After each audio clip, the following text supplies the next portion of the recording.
Assalamualaikum warahmatullahi wabarakatuh. Allahumma sholli wa sallim ala sayyidina Muhammad wa ala alihi wa sahbihi. Bagian yang ke-37 masih seputar bab tasawuf mutawasid, yaitu tasawuf yang pertengahan, yaitu kita membahas tentang bab Nur Muhammad. Yang kemarin kita itu membaca kitab, dan hari ini akan kita lanjutkan pula dengan membaca kitab, yaitu kitab bab tasawuf.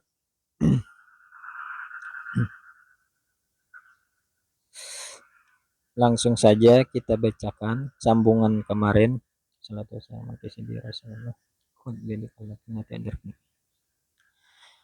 Bahwasanya barang siapa ia mengenal akan dirinya, bahwasanya terkenalah ia akan Tuhannya. Man arafa nafsahu faqad arafa rabbahu. Siapa yang mengenal akan dirinya, maka terkenalah ia akan Tuhannya. Jadi ini di dalam rangka untuk mengenal Tuhan dengan jalan mengenali diri. Jadi kalau kita perhatikan diri kita ini, sesungguhnya pada diri kita ini ada suatu kekuatan gaib atau energi penggerak. Contoh kita perhatikan pada jantung kita, atau kita sentuh di sini, kita rasakan itu ada detak jantung, tek tek tek, degup jantung. Itu di luar daripada kendali diri kita. Dia dengan sendirinya itu berdetak tanpa kita yang mengikhtiari. Itu tidak ada campur tangan diri kita, usaha kita. Seperti tangan bergerak begini, kalau kita yang menggerakkan begini terus, maka kita akan kewalahan. Dia itu bergerak dengan sendirinya di luar daripada kendali kita. Tentunya di sini ada suatu kekuatan atau energi yang menggerakkan itu. Lagi apa itu, sebagaimana apa nih di sini denyut nadi, dia juga begitu dengan sendirinya juga di luar dari kendali kita. Apalagi terlebih lagi napas kita, dia dengan sendirinya juga itu keluar masuk itu dan tidak bisa ditahan. Kalau dia mau keluar itu kita tahan, itu kita akan menyerah. Jadi ini kekuatan yang luar biasa.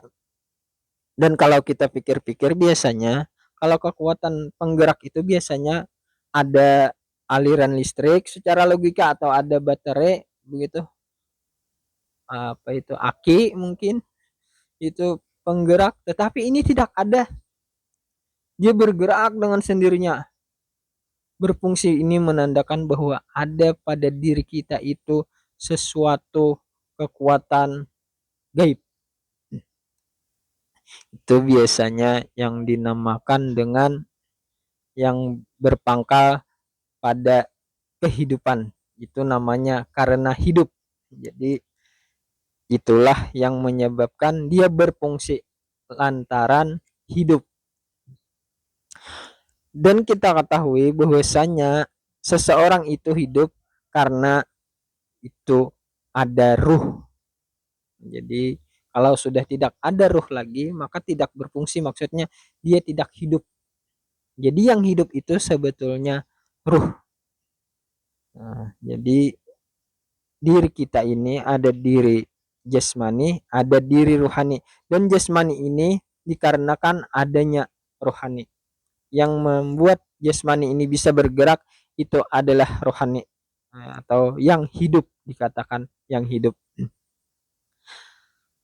Diri rohani ini sebetulnya dia sudah melalui beberapa perjalanan dari masa ke masa itu. Setelah di sini, roh itu dia akan berpindah lagi kepada yang namanya alam barzah. Di sini dia di alam dunia. Kemudian dia akan berpindah lagi kepada alam barzah. Kemudian dia berpindah lagi kepada alam padang mahsyar, mahsyar gitu. Kemudian dia berpindah lagi nantinya bisa ke surga atau neraka dan dia kekal. Jadi roh itu dia tidak menempuh maut. Makanya bagi manusia itu tidak dikatakan mati. Kalau orang mati itu sebetulnya dia habis cerita, habis kisah kehidupan. Tetapi kalau berlanjut maka ini dikatakan meninggal, meninggal dunia, meninggalkan dunia. Begitu bahasanya yang lebih sopan. Tapi kalau kita katakan mati itu laksana binatang.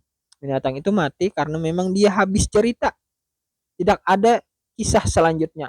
Sedangkan roh itu dia ada dengan seterus kelanjutannya dan dia tidak ada kesudahannya. Roh itulah yang sejatinya diri kita. Nah, jadi diri kita itu sebetulnya dia baka nantinya.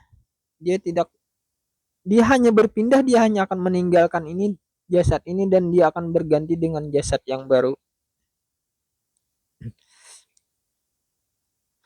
Kemudian sebelum dia itu datang ke dunia, dia sebelumnya itu berada di alam rahim,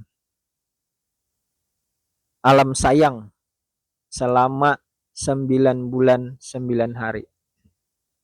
Dia di sana dan di sanalah dia itu sebelum di sana itu dari mana dia lagi. Nah, itu pada ketika di alam rahim itu, sebelum di alam rahim dia di mana? Alam rahim itu biasanya dikatakan juga alam arwah, alam ruh. Nah, masih roh semata. Sebelum itu dia dari mana itu? Kita mengenali ini. Dari mana roh kita itu? Ternyata menurut petunjuk Al-Qur'an, nah di sini yang kita itu mesti ada memiliki uh, panduan hidup atau pedoman hidup kita yaitu Al-Qur'an dan As-Sunnah untuk supaya uh, di dalam uh, kelengkapan kita untuk mengenal Tuhan kita. Jadi tidak bisa dengan agama itu sangat sulit. Kalau dengan sains mungkin bisa saja akan menemukan, tetapi itu akan sulit. Tetapi yang lebih mudah dengan ilmu agama, yaitu menurut petunjuk Al-Quran, kita pada saat di alam arwah atau pada saat setetes air mani itu, di situ yang membuat air mani itu bisa berubah atau hidup menjadi daging, menjadi darah, menjadi daging sampai sempurna berwujud manusia, itu dikarenakan itu hembusan daripada Tuhan kita. Aku tiupkan ruhku wa nafakhtu fihi, aku tiupkan padanya min ruhi daripada ruhku. Jadi dia itu bersumber daripada Tuhan. Nah, jadi hidup kita ini bersumber daripada yang maha hidup. Hayun di dalam sifat 20 itu terbit daripada hayat, terbit daripada hayun, zat hayun. Jadi dia itu roh kita itu atau diri kita, karena memang diri kita yang berbicara ini roh, yang merasa ini roh. Jadi diri kita yang sejatinya itu roh dan sejatinya diri kita ini bersumber daripada Tuhan kita. Dia adalah hembusan. Lalu bagaimana keadaannya? Keadaan atau hubungannya? Kalau kita mau saya permisalkan dulu, seumpama roh kita itu adalah setetes air, maka zat yang hayun, yang maha hidup itu adalah seumpama lautan. Itu perbedaannya. Kita hidup, tetapi kalau zat yang hayun itu yang maha hidup. Namun keadaannya itu sama dengan air. Tetapi ini air yang sedikit, itu air yang banyak. Ini setetes, itu air yang banyak. Namun maha suci Tuhan daripada terbagi atau bercerai. Oh, ini masih bercerai. Oh, saya permisalkan lagi yang lain. Seumpama zat yang hayun atau Tuhan kita itu yang maha hidup itu, seumpama dia itu permisalan danau yang teramat luas, bahkan danau itu yang tiada bertepi, seumpama. Kemudian roh kita itu dia adalah aliran anak sungai yang banyak di sekitar danau itu. Nah, dia itu terhubung langsung dengan danau. Nah, begitu mungkin permisalannya yang lebih mudah, karena mana hak daripada zat itu tiadalah ia bercerai sebetulnya dengan ruh kita. Nah, jadi dia terhubung langsung dan dia keadaannya itu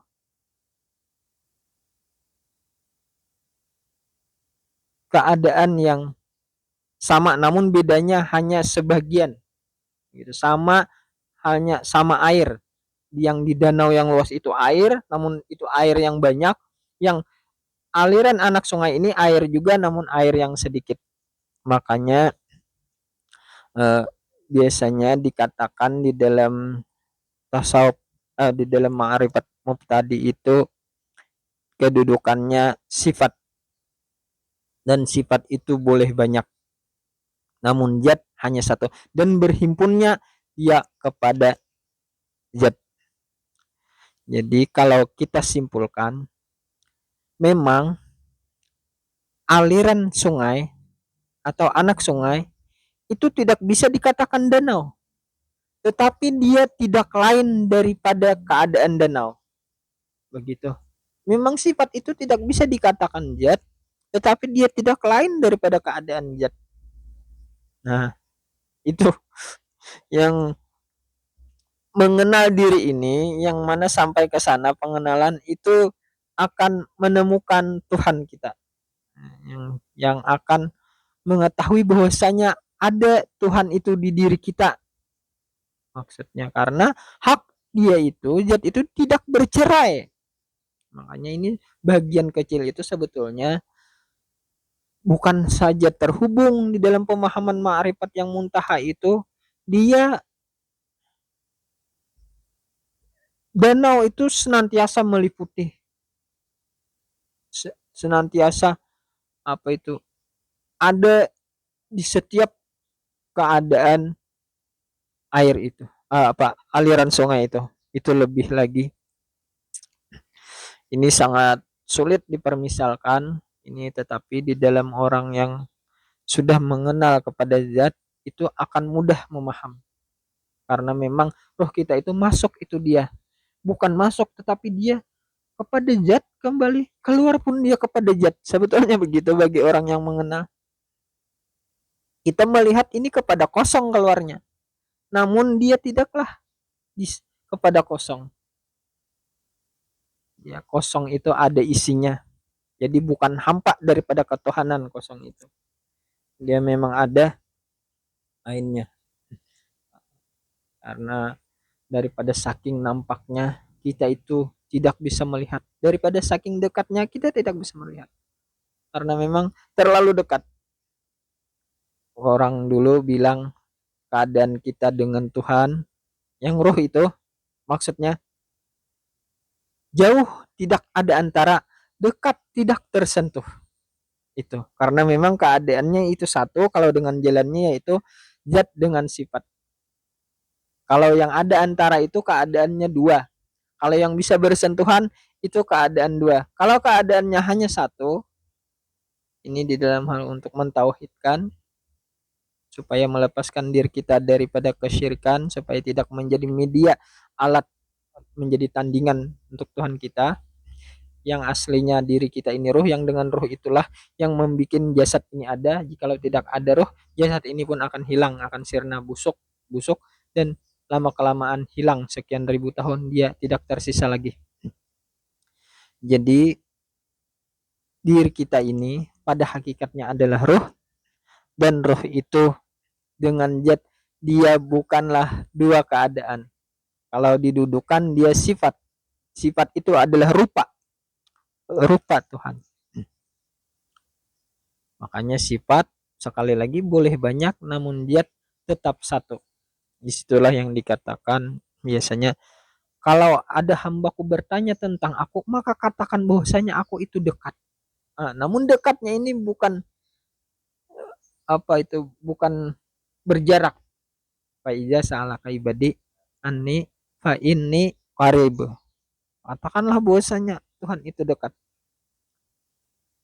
Wa nahnu aqrabu ilaihi min hablil warid.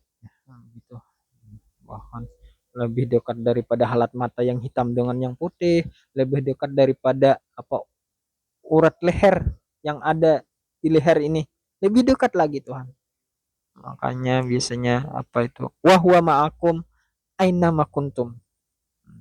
Dan dia Allah itu, Tuhan kita itu beserta kita di mana saja di mana saja kita berada. Wa idza sa'ala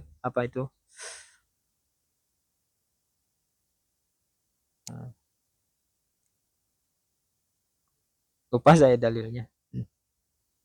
Nah, jadi kita di dalam hal mengenal diri ini, maka terkenalah kita kepada Tuhan kita yang keadaannya itu senantiasa ada pada diri kita. Dan pada hakikatnya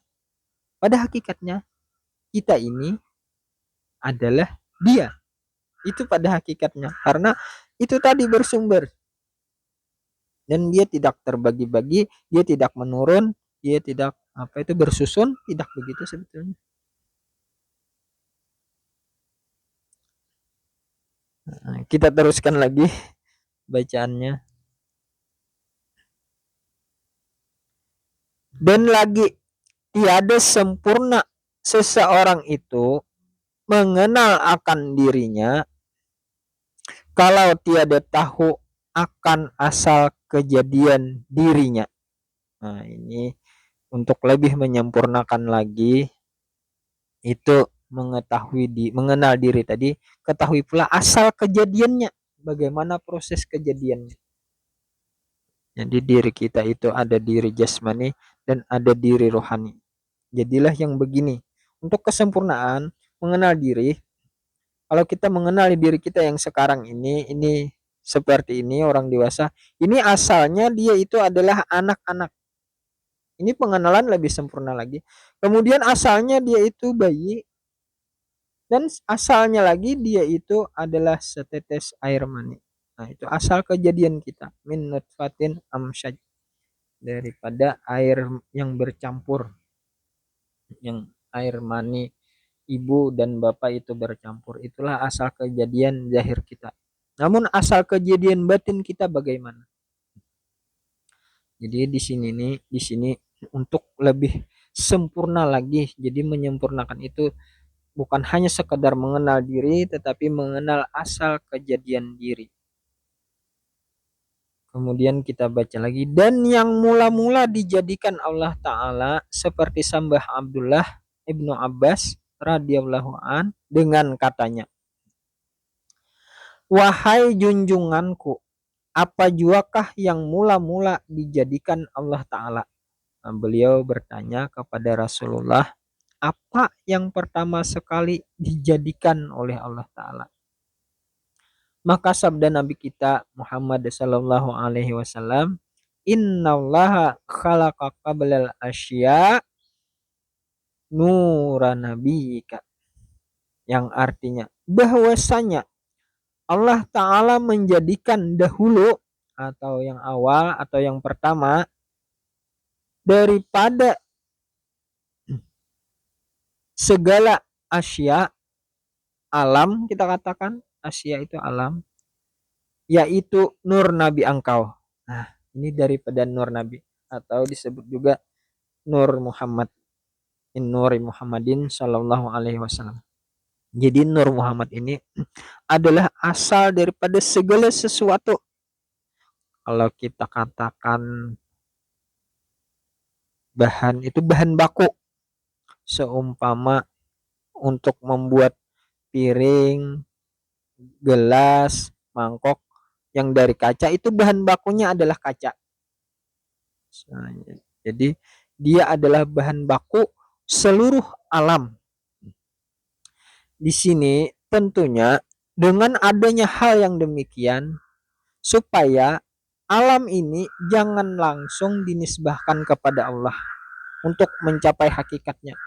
Jadi otomatis dari sini alam ini hakikatnya adalah Nur Muhammad atau Nur Nabi engkau, Nur Nabi kita. Jadi di sini tasawuf ini adalah di dalam hal adab. Jadi tidak langsung dikatakan kepada Tuhan. Jadi di sini sekaligus untuk menjaga kesucian zat Tuhan. Karena apa? Karena semesta alam ini biasanya kalau kita di dalam ilmu ma'rifat, bukan tasawuf ya, ilmu ma'rifat itu semesta kalian alam itu ada binatang seperti sapi, gajah, kambing. Itu jangan dinisbahkan wujud itu adalah wujud Allah. Nah, itu biasanya ini di dalam hal adab. Tetapi kita nyatakan ini adalah Nur Muhammad. Biasanya kan la maujuda bihaqqin ilallah. Biasanya begitu di dalam orang pengkajian ilmu ma'rifat tadi mutawasid begitu.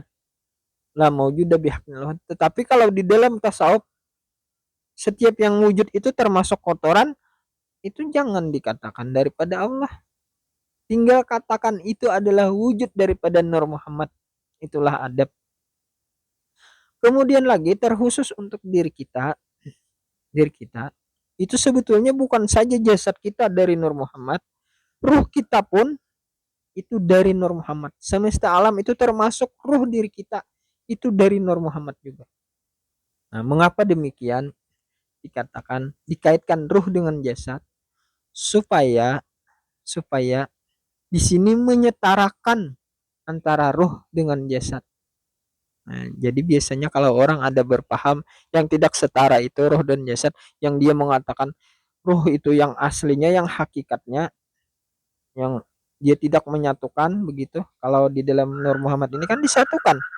Kesatuan daripada ruh dan jasad adalah Nur Muhammad. Jadi ini kedudukannya sama supaya maksudnya itu kalau yang ruh itu hakikat itu tentang keterkaitan ilmunya itu adalah ma'rifat, yang jasad itu sebetulnya tentang syariat. Maksudnya tentang amal ibadah. Nah, disinilah tasawuf itu hadir untuk supaya kita itu tidak hanya mengedepankan ma'rifat tetapi mengedepankan syariat juga. Supaya ada keselarasan. Makanya tasawuf itu di dalamnya itu ada hakikat, ada syariat begitu. Jadi kalau tidak berlanjut kepada tasawuf itu biasanya ada efek-efek yang ditimbulkan. Efeknya itu dia terkadang bisa melemahkan daripada syariat. Itu karena yang aslinya yang ini katanya. Ini yang sejatinya. Ini yang apa? Yang sebenarnya. Kemudian ada yang bahkan apa itu jasad, apa itu cuma kulit. Tidak apa-apa itu. Seandainya dibuang pun tidak apa-apa. Seandainya meninggal tidak usah dikubur, tidak apa-apa. Itu bukan diri saya juga. Diri saya sejatinya adalah ruh. Begitu mungkin. Padahal ini satu kesatuan. Ruh itu dari Nur Muhammad, jadi jasad pun adalah dari Nur Muhammad. Jadi di sini nih untuk supaya kita itu jangan apa masuk di dalam ranah Jabariyah. Makanya kalau seseorang itu dia hanya mengkaji tentang ilmu ma'rifat, tidak mengkaji sampai kepada tasawuf, itu sangat rentan dia masuk di dalam Jabariyah. Itu biasanya mesti diperkenalkan bagaimana sih etikat Ahlus Sunnah wal Jamaah. Jadi yang selamat itu adalah mereka-mereka pengkaji tasawuf. Biasanya mereka itu paham betul bagaimana keadaan Ahlus Sunnah wal Jamaah. Jikalau menyatakan diri, seumpama menyatakan diri, kalau yang tadi kepada roh, roh itu uh, roh itu saya katakan kenyataan daripada Allah. Dia menisbahkan diri itu menyatakan ini wujud Allah. Begitu orang ma'rifat. Tetapi kalau orang tasawuf biasanya ini adalah wujud Nur Muhammad. Gitu. Jadi pernyataan ini Allah itu bukan pernyataan Ahlus Sunnah wal Jamaah, terkecuali dia membawa argumen syariat. Maksudnya argumen syariat itu bagaimana? Pada hakikatnya Allah yang ada ini, pada syariatnya ya insan atau saya. Mungkin begitu.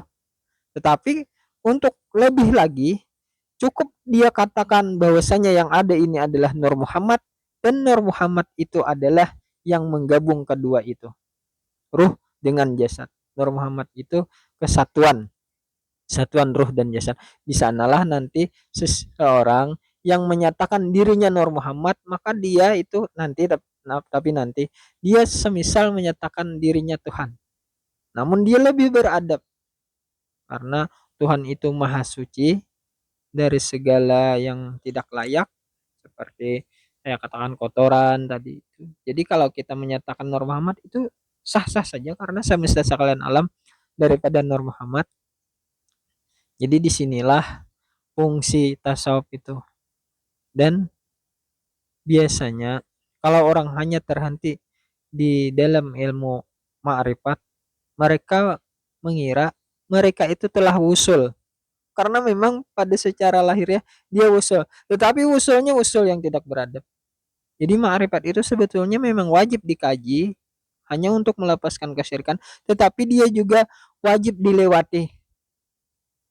Karena kalau kita hanya menyatakan ma'rifat, menyatakan diri dengan melayakkan diri dengan hanya ilmu ma'rifat, itu hanya satu pak ilmu saja yang kita pelajari daripada yang fardu ain, maka belum sempurna diri kita jikalau kita tidak melanjutkan kepada fikih dan tasawuf. Dan kepada fikih pun kalau tidak kita teruskan ke tasawuf itu biasanya akan bertentangan. Jadi untuk keselarasan dua ini dia itu mesti kepada tasawuf, makanya tasawuf itu diwajibkan, metode-metode tasawuf itu untuk menyelamatkan diri kita, sebetulnya begitu. Jadi saya itu sering menemui daripada teman-teman yang mengkaji hanya sebatas ma'rifat, mereka itu merasa mereka sudah wusul ilallah, padahal belum, dan itu bisa saja tertolak. Cuma mereka mengira mereka wusul. Di sini banyak yang tertipu. Bahkan mereka mengira mereka adalah min aulia Allah. Rasa wali itu mereka dapatkan dengan ilmu ma'rifat. Padahal itu belum cukup sebetulnya. Untuk mencapai kewalian itu, arti wali itu adalah seorang kekasih atau orang yang dekat. Itu sebetulnya wali sesungguhnya itu Rasulullah. Tetapi kalau kita untuk mencapai kekasih Allah yang sesungguhnya, sebagaimana kekasih Allah itu Rasulullah, kita itu dengan jalan mempanahkan diri kepada Rasulullah itu dengan jalan Nur Muhammad itu. Makanya Nur Muhammad itu biasanya supaya seseorang itu ada keterkaitan dengan Nabi Muhammad. Jadi Nur Muhammad itu dikatakan biasanya untuk mencapai kewalian dengan jalan Nur Muhammad ini maksudnya dengan jalan mutabaah zahir dan batin. Jadi Nur Muhammad itu sering juga dikatakan itu dia adalah di dalam amalan Nur Muhammad itu mutabaah zahir dan batin. Mengikut Nabi secara zahir dan batin. Secara zahirnya itu adalah syariat, secara batinnya dia adalah ma'rifat. Nah, jadi batin Nabi memang penuh dengan kemakrifatan, tetapi zahir Nabi itu penuh dengan amal ibadah syariat, keterkaitan dengan hukum yang dibawa Rasulullah. Jadi tidak akan diangkat menjadi wali seseorang itu sebelum ia mutabaah zahir dan batin, sebelum lengkap ilmunya. Tidak ada yang namanya wali itu jahil daripada ilmu agama, terkecuali wali majijub yang itu diangkat akal pikiran basyariahnya yang tidak berlaku, bahkan itu bisa dari kecil sudah. Tetapi untuk wali istiqamah yang tingkatannya itu teramat tinggi, lebih tinggi itu dari majujub atau wali keramat itu 1000 kali. Al istiqamah khairum min alfi karamah itu dia mesti menjalani mutabaah zahir dan batin. Dia itu mesti mengikuti Nabi. Disitulah kekasih yang sebenarnya. Karena pada hakikatnya kekasih itu yang sejatinya itu adalah Nabi kita. Kekasih Allah itu Nabi kita. Dia bagi umatnya ini untuk mencapai kekasih Allah ini, dia mesti melalui jalan nur ini. Maksudnya jalan mutabaah zahir dan batin. Jalan akhlak. Jalan yang terpuji. Makanya akhlak itu teramat tinggi. Jadi inilah jalan untuk kita menyempurnakan diri kita dengan jalan ilmu tasawuf. Jadi sebetulnya ilmu kesempurnaan itu adalah ilmu tasawuf. Wallahu alam bisawab. Nanti kita sambung bacaannya. Salah hilap mohon maaf. Billahi taufik wal hidayah. Assalamualaikum warahmatullahi wabarakatuh. Allahumma sholli wa sallim ala sayyidina Muhammad wa ala alihi wa sahbihi